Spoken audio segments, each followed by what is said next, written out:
let's talk about MLS. Major League Soccer begins earlier than usual because of the World Cup. Fabrizio Romano, you've been breaking a few stories, but let's begin with one that was reported originally by our friend here, my good friend Felipe Cardenas from The Athletic, about Carlos Tevez to DC United. I don't know what to make of this, Fabrizio. Can you talk to me about this one? I agree with you on personal opinion. I think we already saw what is Carlos Tevez, and so I'm not sure that it's the perfect move for DC United, but it's true there are contacts with his agent. I'm told that it's not done. As you mentioned, Felipe doing a top work, reported about the story, and it's 100% confirmed that they had contacts with the agent of Carlos Tevez. But at the same point, it's not completed or signed yet. So let's see if they will decide to go through and to complete the agreement with Carlitos, or if other clubs from MLS or from other countries will jump into the negotiations because he wants to continue play football for the coming months. But sounds strange also to me because I had the feeling in his last chapter in Argentina that maybe we already saw the best of Carlitos Tevez. So maybe it's not the case to continue for him because I loved him. In my opinion, he's been one of the best strikers we had in Europe for many years. Also with Juventus, he was incredible. So maybe one of the best strikers of Juventus history, let me say. But now it seems completely different. So let's see what DC United will decide to do. Interesting indeed. I mean, he just turned 38 years old. I wonder what will happen there. But let's move on. One that is you reported on, of course. You tweeted it out. You broke it out. Douglas Costa to LA Galaxy. What's this one about? Where are we in this one? Yes, it's a done deal. They have everything agreed. They're just waiting for the player to arrive in the coming hours. They're planning for his travel, but everything is good with Los Angeles Galaxy. It's going to be a 6-month loan because he's still under contract with Juventus, and they have some problem to terminate the contract. So they decided to do a loan deal till the end of the Italian season. And then Douglas Costa will sign till 2023 with Los Angeles Galaxy. So everything has been agreed. The player is more than happy. He knows that we'll have a beautiful chance in MLS to be back at his level. With Gremio was not so lucky.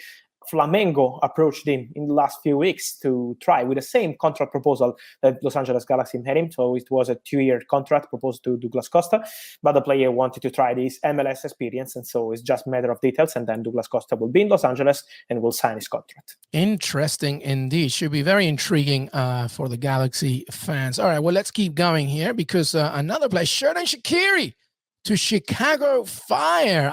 Part of me is like, I'm excited to see Shaqiri in MLS, but the other part of me, but it's Chicago Fire who have a lot to deal with. How's this one getting closer? The most surprising one, I think, because let's remind that Lyon paid around 6 million euros in August to sign Xherdan Shaqiri from Liverpool. He was doing pretty good with Liverpool. Okay, maybe not a top star, but was doing a good job with Liverpool and with Jurgen Klopp. They decided to sign him. Then he wanted to try something new, and Lyon accepted also because his salary is a huge one. So they're trying to change their salary situation with Bruno Guimaraes, with Shaqiri. And so Shaqiri is going to join Chicago Fire. It's just a matter of time to complete the paperwork. It's not signed yet, but they have started the process to sign everything as soon as possible. The player has decided to accept. So it will be around 7 million euros paid to Lyon. So they are pretty happy with the proposal. And same for Chicago Fire, will have an important player joining MLS. And so we wait for a few days and then everything will be completed. So it's one step away from being new Chicago Fire player.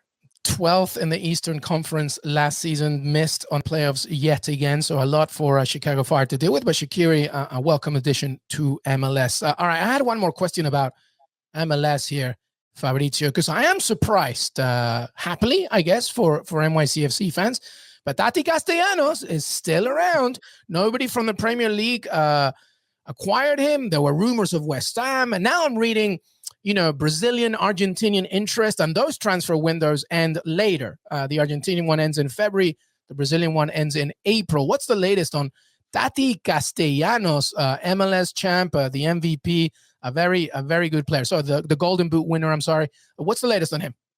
Yes, we had rumors about Internacional de Porto Alegre. As you mentioned, the market is still open, but also in particular about River Plate, because River Plate had direct contact before signing Barco, but they had direct contacts with the agents of Tati Castellanos. So let's see if they will decide to jump into it again or not, but at the moment it's still quiet. I can tell you that also Fiorentina were thinking of him as a possibility in the days when they had Dusan Vlahovic on the point to sign with Juventus. So they were thinking of Tati Castellanos as one of the options. They decided to save some money and to see in the summer how they want to spend part of the budget. So let's see. It's a really curious situation, as you mentioned, because we're talking about a really good player, very, very good player, but still at New York. So I hope for them that he will stay, but it's still open a market in many countries, as you mentioned, Brazil, Argentina. So we have to follow the situation in the coming days.